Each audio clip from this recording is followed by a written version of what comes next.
सबसे पहले मैं पुलवामा के आतंकी हमले में शहीद जवानों को आदरपूर्वक श्रद्धांजलि अर्पित करता हूं। उन्होंने देश की सेवा करते हुए अपने प्राण न्योछावर किए हैं। दुख की इस घड़ी में मेरी और हर भारतीय की संवेदनाएं उनके परिवार के साथ है।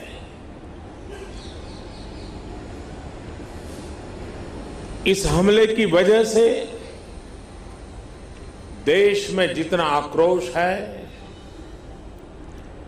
लोगों का खून खौल रहा है, ये मैं भली भांति समझ पा रहा हूं। इस समय जो देश की अपेक्षाएं हैं, कुछ कर गुजरने की भावनाएं हैं, वो भी स्वाभाविक है। हमारे सुरक्षा बलों को पूर्ण स्वतंत्रता दे दी गई है।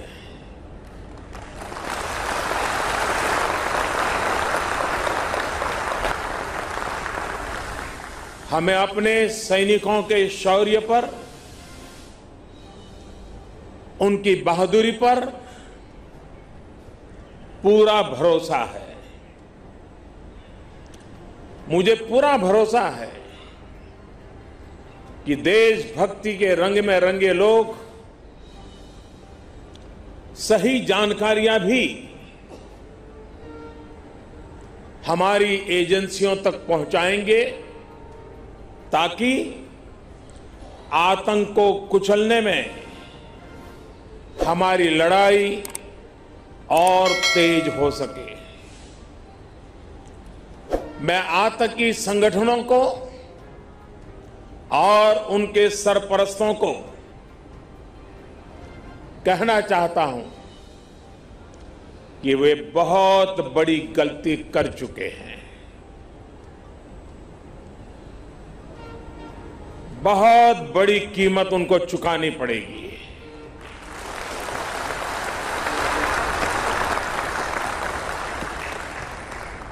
मैं देश को भरोसा देता हूं कि हमले के पीछे जो ताकतें हैं, इस हमले के पीछे जो भी गुनहगार हैं, उन्हें उनके किए की सजा अवश्य मिलेगी।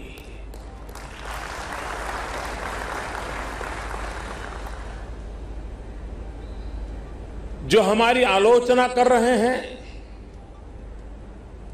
उनकी भावनाओं का भी मैं आदर करता हूं।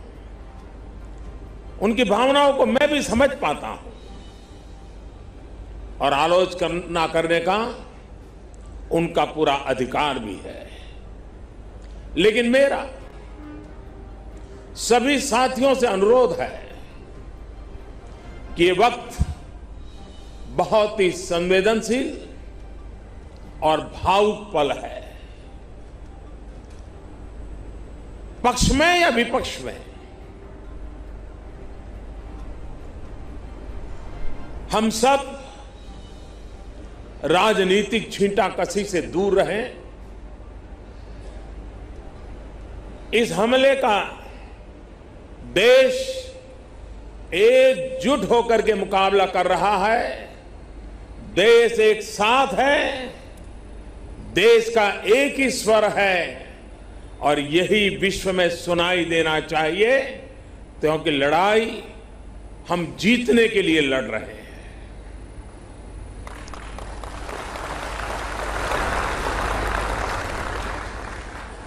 पूरे विश्व में अलग थलग पड़ चुका हमारा पड़ोसी देश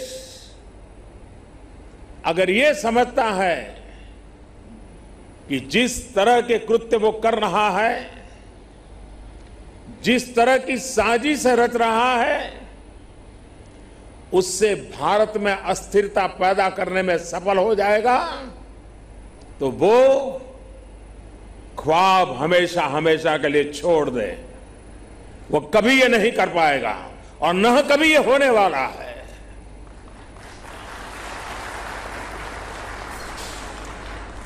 इस समय बड़ी आर्थिक बहाली के दौर से गुजर रहे हमारे पड़ोसी देश को यह भी लगता है वो ऐसी तबाही मचाकर भारत को बदहाल कर सकता है, उसके ये मंसूबे भी कभी पूरे होने वाले नहीं है।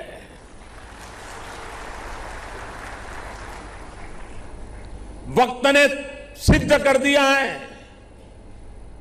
कि जिस रास्ते पर वो चले हैं वो तबाही देखते चले हैं और हमने जो रास्ता अख्तियार किया है वो तरक्की करता चला जा रहा है। 130 करोड़ हिंदुस्तानी ऐसी हर साजिश, ऐसे हर हमले का मुंह तोड़ जवाब देगा।